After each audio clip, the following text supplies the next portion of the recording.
الرحمن الرحیم۔ ہم پر ایک اعتراض یہ بھی ہوتا ہے کہ شیعہ دیر سے روزہ افطار کرتے ہیں، تو آئیے دیکھتے ہیں کہ قرآن حکیم میں اللہ سبحانہ و تعالیٰ نے روزہ افطار کرنے کا کیا وقت بتایا ہے۔ سورہ بقرہ کی آیت 187 میں ارشاد باری تعالیٰ ہے ثم اتموا الصیام الی اللیل، اور روزہ مکمل کرو رات ہونے تک، یعنی جب رات کا اندھیرا چھا جائے، جب رات داخل ہو جائے اس وقت روزہ افطار کرنا ہے۔ یعنی روزہ مکمل ہونے کا تعلق سورج ڈوبنے سن سیٹ سے نہیں ہے، بلکہ رات کا اندھیرا ہونے سے ہے، اور دنیا کی کوئی سائنس اور کوئی عقل یہ ثابت نہیں کرتی کہ فقط سورج ڈوبنے پر رات کا اندھیرا ہو جاتا ہے۔ اب یہ لیل کون سا وقت ہے جس کو قرآن بیان کر رہا ہے؟ یہ بہت اہم مسئلہ ہے، کیونکہ اگر قرآن کے بتائے ہوئے وقت سے پہلے آپ نے روزہ کھولا تو یاد رکھیے روزہ باطل ہو جائے گا۔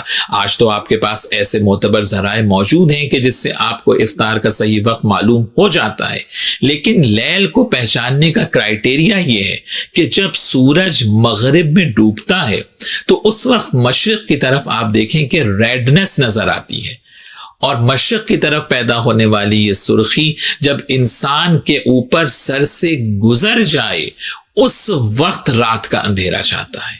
اور یہ جو فرق ہے ہمارے اور دیگر مسلمانوں کے افطار کے وقت میں، تو یہ اسی وجہ سے ہے کہ ہم اس لیل کے ہونے کا انتظار کرتے ہیں جو قرآن نے روزہ مکمل کرنے کا وقت بتایا ہے۔ یہ بھی یاد رکھیے کہ جو روزہ افطار کرنے کا وقت ہے یہی مغرب کا بھی اول وقت ہے۔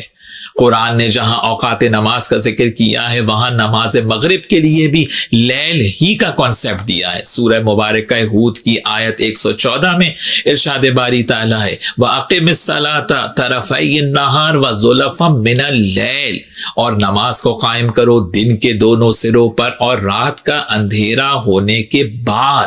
یہ جو وَزُلَفًا مِنَ اللَّيْلِ ہے یہ مغرب کی نماز کا وقت ہے۔ تو اب مغرب کی نماز کا وقت اور افطار کا وقت یہ دو الگ الگ وقت نہیں ہیں، یہ ذہن میں رکھنے کی ضرورت ہے۔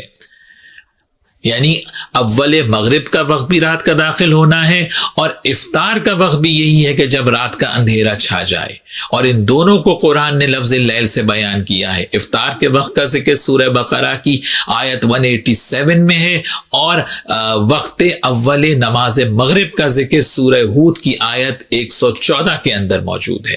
اب نماز مغرب اور افطار دونوں کا جب وقت ایک ہی ہے تو اب پہلے کون سا کام کریں؟ تو پہلے افطار کر کے آپ پھر نماز مغرب پڑھ سکتے ہیں، مگر بیسٹ یہ ہے کہ پہلے نماز مغرب پڑھیں اور اس کے بعد روزہ افطار کریں۔